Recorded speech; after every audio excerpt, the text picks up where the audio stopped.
ദൈവനാമത്തിന് മഹത്വം ഉണ്ടാകുമാറാകട്ടെ.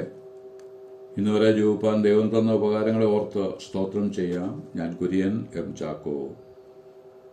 റഷ്യയ്ക്കും ഉക്രൈനും ഇടയിലുള്ള പ്രശ്നം പറഞ്ഞു തീർത്ത് യുദ്ധം അവസാനിപ്പിക്കണമെന്ന താൽപര്യത്തിൽ അമേരിക്കയും യൂറോപ്പിലെ പ്രബല രാജ്യങ്ങളും കൈകോർത്ത് മധ്യസ്ഥരായി നിന്ന് പ്രശ്നപരിഹാരത്തിനുള്ള ശ്രമം ആരംഭിച്ചതായി വാർത്തയുണ്ട്. ഈ മധ്യസ്ഥരുടെ ശ്രമങ്ങൾ വിജയത്തിലെത്തട്ടെ എന്ന് നമുക്ക് ആഗ്രഹിക്കുകയും ആശംസിക്കുകയും ചെയ്യാം. രാജ്യങ്ങളുടെ ഇടയിലുള്ള മധ്യവർത്തികളെ പോലെ മനുഷ്യരുടെ ഇടയിലും പ്രശ്നങ്ങൾ പറഞ്ഞു പരിഹരിക്കുന്നതിന് സമ്മതരായ മധ്യസ്ഥന്മാർ ഗവൺമെന്റ് തലത്തിലും അധികാര സ്ഥാനങ്ങളിലുമുണ്ട്. ഒരു പരിധിവരെ അവരുടെ ശ്രമങ്ങൾ വിജയിക്കുന്നുമുണ്ട്. ദൈവത്തിനും മനുഷ്യനും ഇടയിൽ മധ്യസ്ഥന്റെ ആവശ്യമുണ്ട്. കാരണം മനുഷ്യൻ പാപം ചെയ്ത് ദൈവത്തിൽ നിന്ന് അകന്നുപോയി. ഇങ്ങനെയുള്ള മനുഷ്യനെ ദൈവത്തോട് അടുപ്പിക്കുവാൻ കൊള്ളാവുന്ന മധ്യസ്ഥനാണ് നമുക്ക് വേണ്ടത്. മധ്യസ്ഥന്മാർ 3 തരക്കാരുണ്ട്. 1, പ്രതിനിധി. ഒരാൾ തനിക്ക് പകരം തന്റെ കാര്യനിർവഹണത്തിനായി നിയമിക്കുന്ന ആളിനെ പ്രതിനിധി എന്ന് പറയും. 2, കാര്യസ്ഥൻ. ഒരാളുടെ കാര്യങ്ങൾ അവനു വേണ്ടി നടത്തിക്കൊണ്ടിരിക്കുന്ന ആളെയാണ് കാര്യസ്ഥൻ എന്ന് വിളിക്കുക. 3, ഉത്തരവാദി. ഒരാൾ ചെയ്ത കുറ്റത്തെ സ്വയം ഏറ്റെടുത്ത് അതിന് ഉത്തരവാദിത്വം വഹിക്കുന്ന ആളെ ഉത്തരവാദി എന്ന് പറയും. മനുഷ്യനു വേണ്ടി ദൈവസന്നിധിയിൽ ഈ 3 നിലയിലുള്ള സ്ഥാനവും വഹിച്ച് മധ്യസ്ഥ ശുശ്രൂഷ ചെയ്തതും ചെയ്യുന്നതും യേശുക്രിസ്തു മാത്രം. യേശുക്രിസ്തു ദൈവത്തിന്റെ പ്രതിനിധിയായി ദൈവേഷ്ടം മനുഷ്യർക്ക് വെളിപ്പെടുത്തിയെന്ന് യോഹന്നാന്റെ സുവിശേഷം 1:18 നിന്ന് മനസ്സിലാക്കാം. അവിടെ വായിക്കുന്നത് ഇപ്രകാരമാണ്: ദൈവത്തെ ആരും ഒരു നാളും കണ്ടിട്ടില്ല, പിതാവിന്റെ മടിയിലിരിക്കുന്ന ഏകജാതനായ പുത്രൻ അവനെ വെളിപ്പെടുത്തിയിരിക്കുന്നു. അതുകൊണ്ട് നിയമത്തിന്റെ ദൂതനെന്ന് മലാഖി 3:1 അത്ഭുതമന്ത്രി എന്ന് യെശയ്യാവ് 9:6 പേര് പറഞ്ഞിരിക്കുന്നു. മാത്രമല്ല, യോഹന്നാൻ എഴുതിയ 1 ലേഖനം 2:1 കുഞ്ഞുങ്ങളെ, നിങ്ങൾ പാപം ചെയ്തിരിപ്പാൻ ഞാൻ ഇത് നിങ്ങൾക്ക് എഴുതുന്നു. ഒരുവൻ പാപം ചെയ്തുവെന്ന് വരികിലോ നീതിമാനായ യേശുക്രിസ്തു എന്ന കാര്യസ്ഥൻ നമുക്ക് പിതാവിന്റെ അടുക്കലുണ്ട് എന്ന് പറഞ്ഞ് വിശ്വാസിയെ ധൈര്യപ്പെടുത്തുന്നതായും കാണാം. ഇവിടെ ശ്രദ്ധിക്കേണ്ട കാര്യം എന്തെന്നാൽ, കാര്യസ്ഥൻ ദൈവത്തിന്റെ അടുക്കലുണ്ട് എന്നല്ല, പിതാവിന്റെ അടുക്കലുണ്ട് എന്നാണ് പറഞ്ഞിരിക്കുന്നത്. നമ്മുടെ ജീവിതത്തിൽ അബദ്ധവശാൽ പാപം വന്നു പോകുമ്പോഴും ദൈവം നമ്മുടെ പിതാവ് തന്നെയാണ്.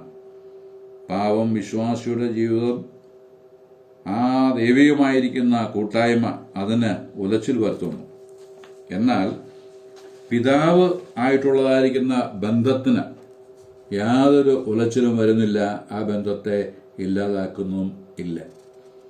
ഒരുവൻ വീണ്ടും ജനനം പ്രാപിക്കുന്നതോടെ ദൈവവേദനായിത്തീരുന്നു. അതുമുതൽ ദൈവം ആ വ്യക്തിയുടെ പിതാവാണ്. പിതാവും മകനും എന്നുള്ള ബന്ധത്തെ തകർക്കുവാൻ യാതൊരു ശക്തിക്കും സാധിക്കുകയില്ല.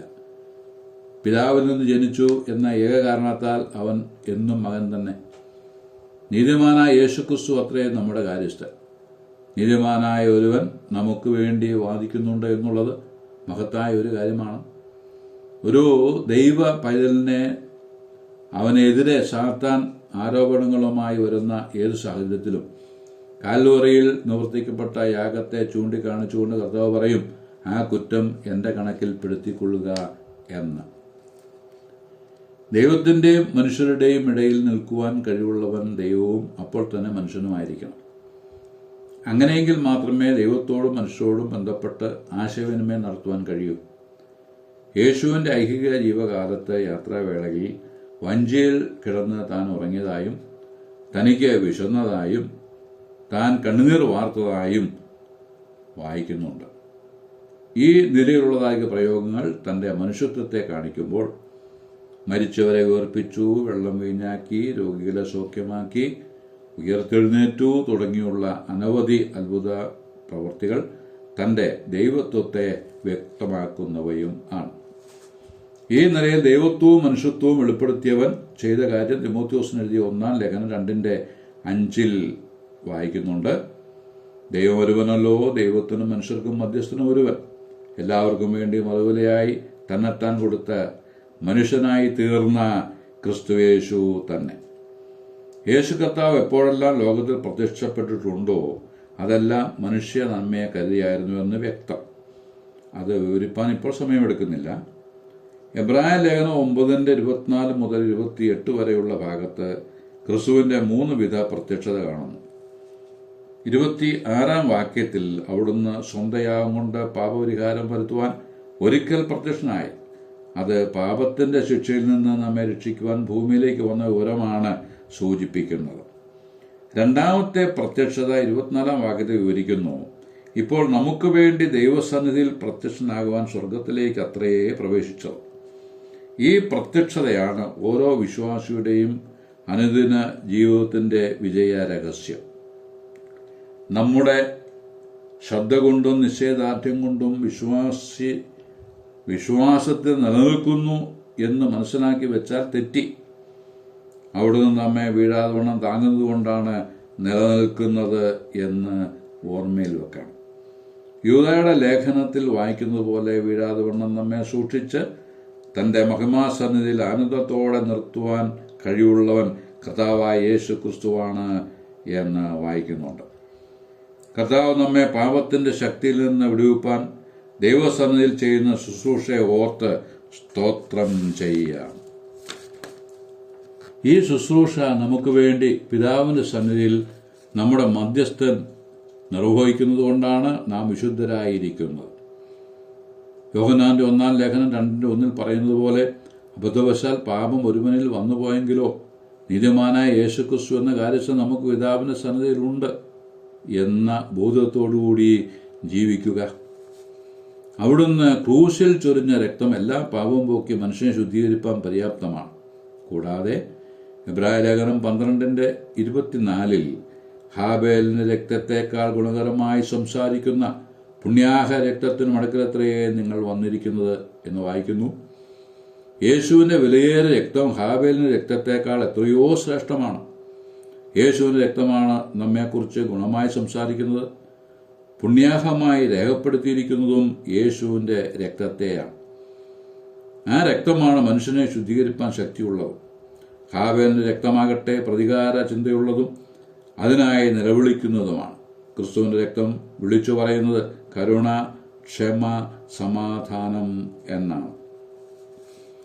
ഈ ലോകത്തിൽ ഉണ്ടായിരുന്നതും ഉള്ളതുമായ മധ്യസ്ഥന്മാരാണെങ്കിലും പുരോഹിതന്മാരാണെങ്കിലും മരണനിമിത്തം ഈ പദവി കാലാകാലങ്ങളിൽ കൈമാറ്റം ചെയ്തേ മതിയാവും. എന്നാൽ ക്രിസ്തുവിന്റെ പൗരോഹിത്യത്തിന്റെ കാര്യത്തിൽ ഇപ്രകാരമുള്ള പരാജയമില്ല. കാരണം അവിടുന്ന് എന്നേക്കും ജീവിക്കുന്നു. അതുമൂലം പൗരോഹിത്യം കൈമാറ്റം ചെയ്യപ്പെടുന്നുമില്ല. എന്നേക്കും ജീവിക്കുന്നവനാകിയാൽ താൻ മൂലം ദൈവത്തോട് അടുക്കുന്നവരെ പൂർണ്ണമായി രക്ഷിപ്പാൻ അവിടുന്ന് പ്രാപ്തനുമാകുന്നു. വിശ്വാസികൾ ആരെങ്കിലും നഷ്ടപ്പെട്ടു പോകുമെന്ന ഒരു ഭയവും വേണ്ട. അവർക്ക് വേണ്ടിയുള്ള അവിടുത്തെ ശാശ്വതമായ പക്ഷപാതത്തിൽ അവരുടെ നിത്യരക്ഷയുടെ നിത്യഭദ്രത നിലകൊള്ളുന്നു.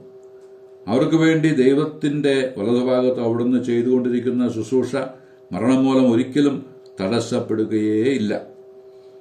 മൂന്നാമത്തെ പ്രത്യക്ഷതയായി കാണപ്പെടുന്നത് എബ്രായ ലേഖനം 9:28 യേശുക്രിസ്തുവിനായി കാത്തു നിൽക്കുന്നവരുടെ രക്ഷയ്ക്കായി അവിടുന്ന് വീണ്ടും വരുമെന്ന് വായിക്കുന്നു.